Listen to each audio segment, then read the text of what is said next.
Olha, mudando de assunto, vamos falar agora de economia. Depois de 30 anos de discussão no Congresso e nos sucessivos governos que passaram, né?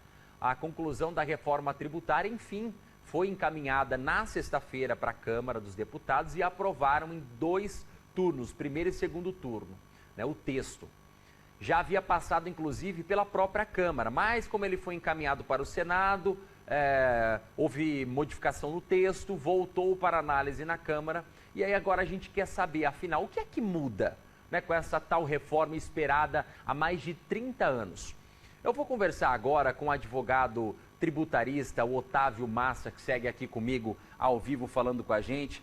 Otávio, muito obrigado, viu, pela sua participação conosco, aceitar o nosso convite e explicar um pouquinho para quem está em casa o que muda daqui para frente, né? Reforma tributária que realmente foi muito discutida, muito clamada até por parte das próprias autoridades, né, os nossos governantes e a própria população.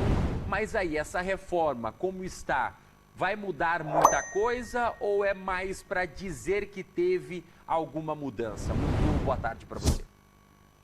Boa tarde, Bruno. Boa tarde a todos os espectadores. Agradeço o convite também, é um prazer estar aqui com vocês.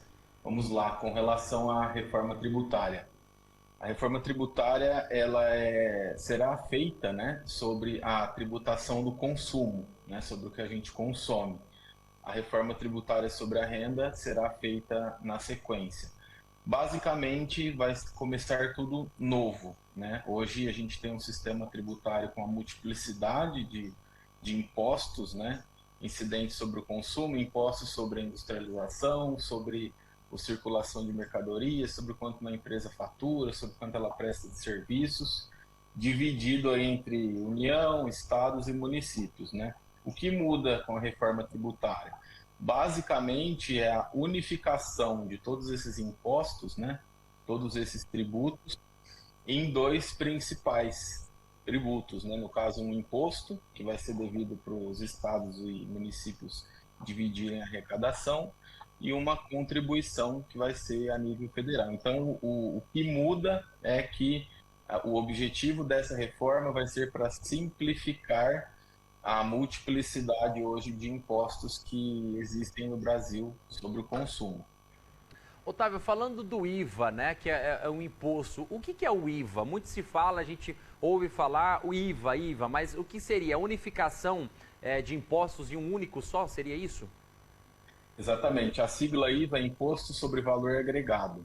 Hoje no Brasil, pegando como exemplo um comércio, né, a gente tem pelo menos aí 4 impostos que incidem sobre essa operação de venda, né, do que ele comercializa.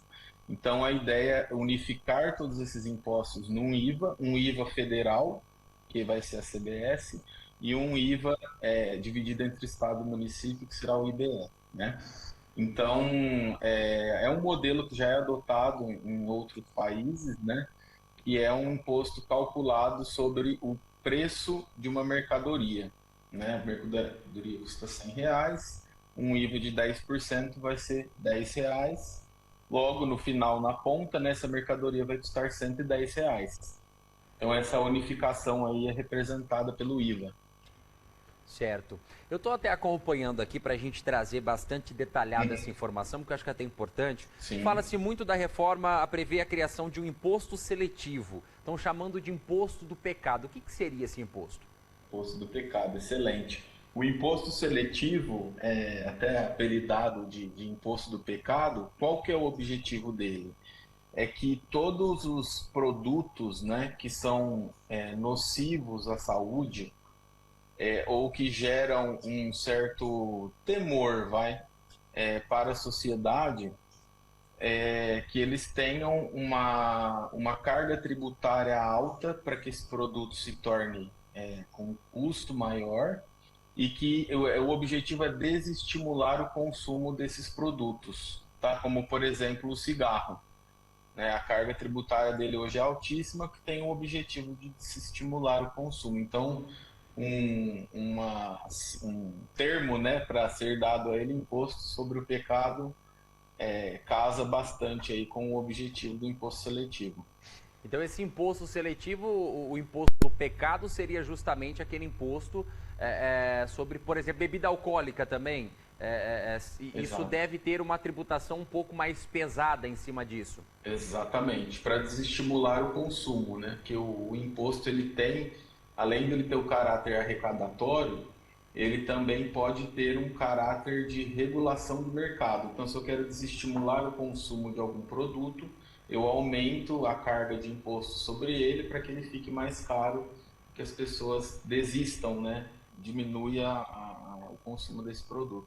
O que pode também aumentar a informalidade.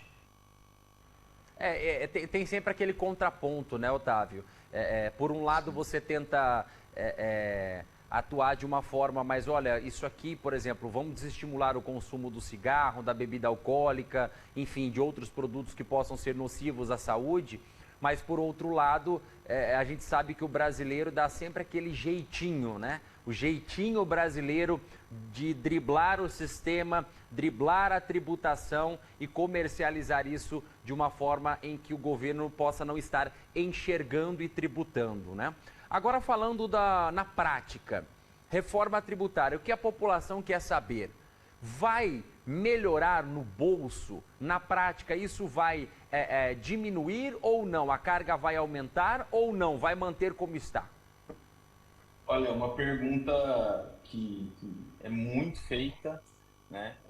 A reforma tributária, o objetivo dela não é aumentar a carga tributária, só que na operacionalização de uma mudança tão grande assim, a nível nacional, é um pouco difícil dizer que não aumentaria, porque como ficou a critério de leis complementares, né? No texto da reforma tributária ainda não ficou definido quais vão ser as alíquotas, mas como elas serão definidas, então elas ainda não foram definidas, né?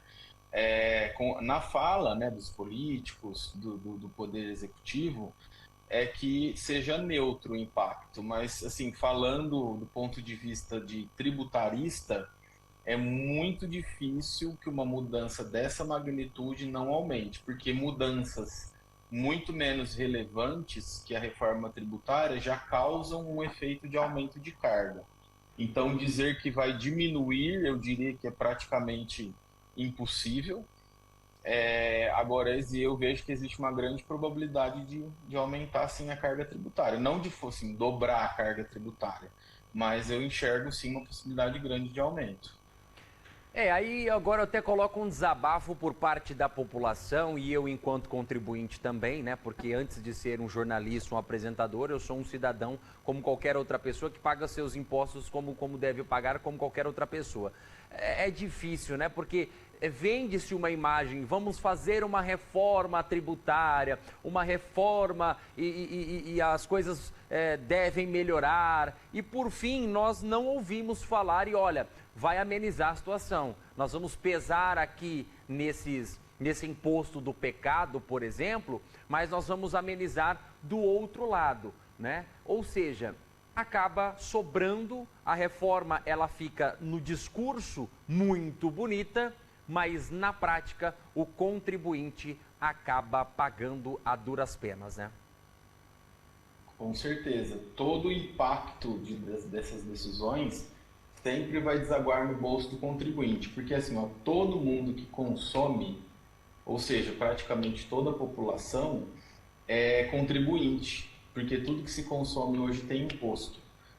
Então, assim, o objetivo da reforma é simplificar, desburocratizar o sistema tributário, mas tudo tem uma contrapartida, tudo tem um preço a ser pago, né? E assim, toda concessão, todo benefício que um determinado segmento do país tenha, por exemplo, lá vamos conceder um benefício para transporte de pessoas, né? Só que isso vai diminuir a arrecadação. Então, a contrapartida dessa diminuição da arrecadação vai desaguar em outros segmentos, em outros produtos, né? Então, tudo tem um lado bom e o lado ruim. Exonera um, mas exonera outro. Então, assim, essas concessões que foram feitas ao longo das negociações da reforma tributária, contrapartidas do governo para conseguir aprovar, tudo isso gera uma contrapartida de gasto. Então, é o que você disse, tudo deságua no bolso do consumidor. Exatamente. Bom, eu conversei aqui com um advogado tributarista, doutor Otávio Massa. Doutor, muito obrigado pela sua participação, por trazer um pouco dos esclarecimentos, viu? E sempre que tiver alguma notícia relevante para a nossa audiência aí, para a nossa população, fique à vontade em compartilhar conosco, viu? Muito boa tarde e obrigado mais uma vez. Muito obrigado, Bruno. Minha gente, o que parece que vai ser bom às vezes não é, né? Eita!